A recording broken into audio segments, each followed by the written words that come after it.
Assalamualaikum warahmatullahi wabarakatuh, salam literasi cerdas bersama Ahmad Musyahir Channel. Sekarang kita akan membahas materi yang sangat menarik yaitu, rahasia di balik kerjasama antar negara, bagaimana aliansi internasional dibentuk dan dipertahankan. Ini adalah materi yang masih masuk dalam pokok bahasan dinamika kerjasama antar negara dan pengaruhnya terhadap ketahanan wilayah Indonesia. Di kelas 12 semester 2, jangan lupa like and subscribe untuk dapat mengikuti update informasi terbaru dari Ahmad Musyahir Channel. Selamat mengikuti. Pernahkah Anda bertanya-tanya mengapa negara-negara yang begitu berbeda, baik dari segi budaya, bahasa, bahkan kepentingan politik, bisa duduk bersama, berunding, dan menyepakati kerjasama besar yang mempengaruhi kehidupan jutaan orang di seluruh dunia? Bagaimana mungkin negara-negara yang dulunya berseteru, sekarang bisa saling rangkul demi kepentingan bersama?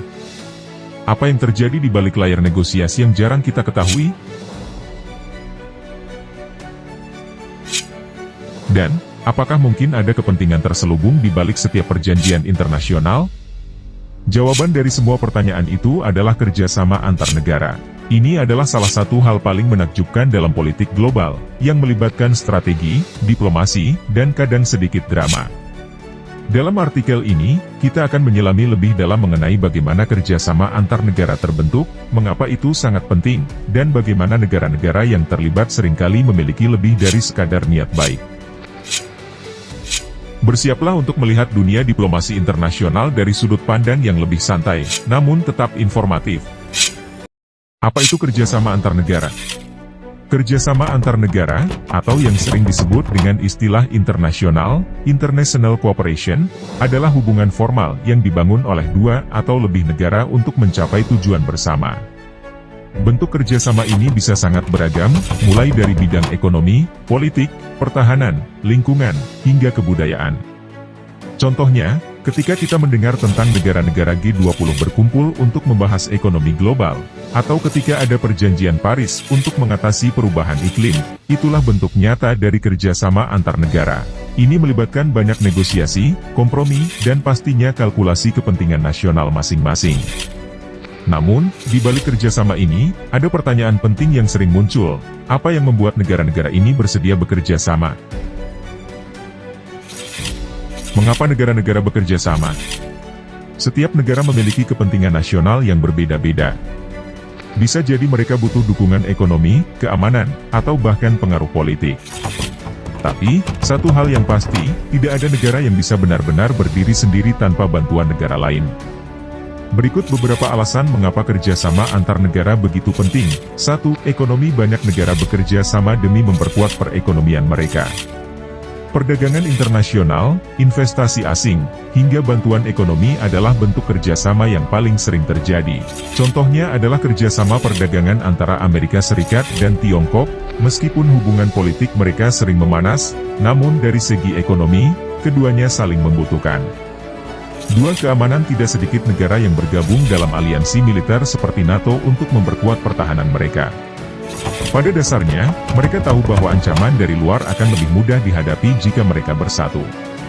Apalagi dengan adanya terorisme, konflik regional, dan ancaman cyber, kerjasama di bidang pertahanan menjadi semakin relevan. 3. Diplomasi. Pengaruh politik. Negara-negara seringkali bekerja sama untuk meningkatkan pengaruh mereka di kancah internasional.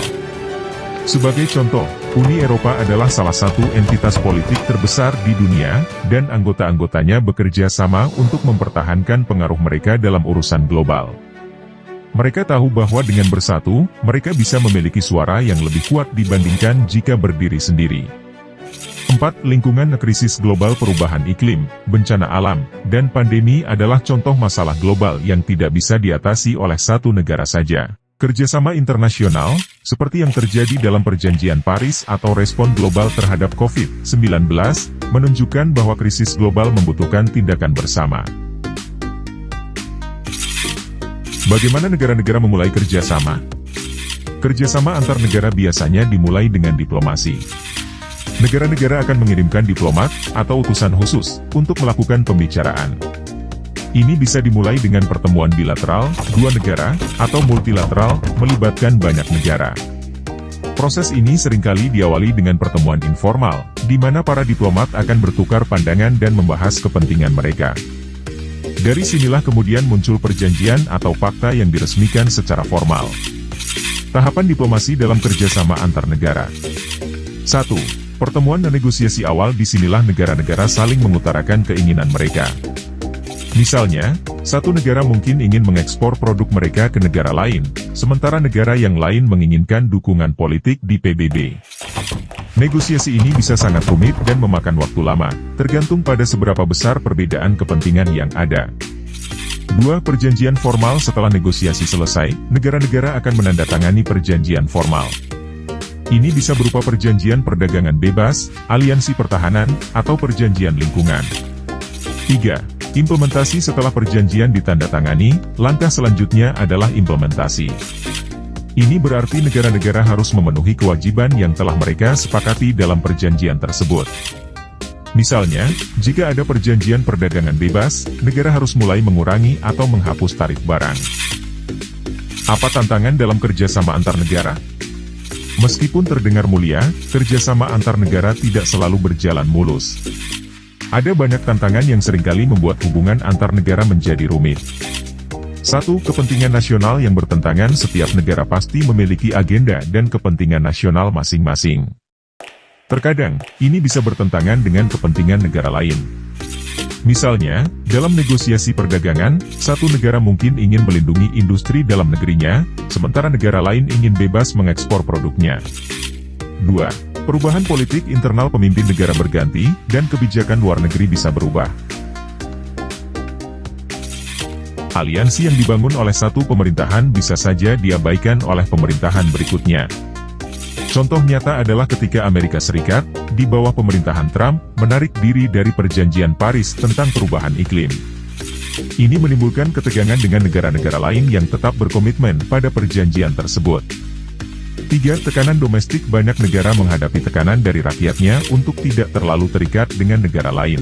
Misalnya, Inggris memilih keluar dari Uni Eropa, Brexit, karena sebagian rakyatnya merasa bahwa mereka kehilangan kendali atas keputusan nasionalnya ketika menjadi bagian dari Uni Eropa. 4. Perbedaan budaya dan sistem pemerintahan. Perbedaan dalam cara pandang budaya dan politik juga bisa menjadi tantangan besar. Negara-negara demokrasi liberal mungkin sulit bekerja sama dengan negara yang memiliki sistem otoriter. Mereka memiliki pendekatan yang berbeda dalam menangani isu-isu tertentu, seperti hak asasi manusia atau kebebasan berpendapat.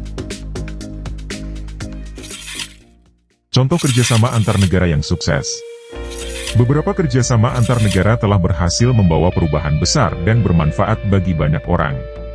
Berikut adalah beberapa contoh sukses. 1. Perjanjian Paris tentang perubahan iklim. Perjanjian ini diikuti oleh hampir semua negara di dunia untuk menangani krisis perubahan iklim. Meskipun ada tantangan besar dalam implementasinya, perjanjian ini menunjukkan betapa pentingnya kerjasama global untuk mengatasi masalah yang mempengaruhi seluruh planet.